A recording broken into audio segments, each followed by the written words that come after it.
China అమ్మాయి తెలుగు అబ్బాయి చిత్తూరు సెంటర్గా కొత్త ప్రేమ్ కహానీ నడుస్తోంది.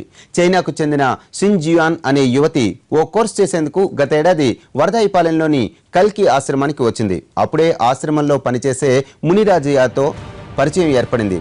ఇద్దరు ప్రేమలో కూడా మునిగిపోయారు. అయితే ఆమె తనతో పాటు చైనా రావాలని మునిని అడిగింది.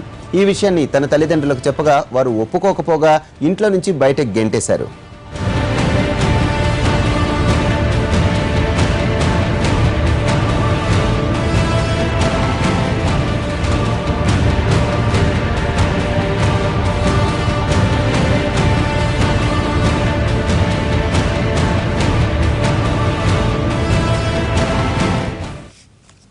మునిరాజ్ ఫ్యామిలీ ఇచ్చిన షాక్తో జియాన్ రూట్ మార్చింది.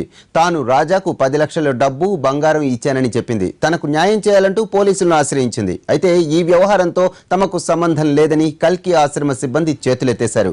యువతిని ప్రశ్నిస్తున్న పోలీసులు మునిరాజా డబ్బు తీసుకున్నాడో లేదో తేల్చే పనిలో ఉన్నారు. జియాన్ను గైడ్ సాయంతో చైనా పంపేందుకు సిద్ధమవుతున్నారు.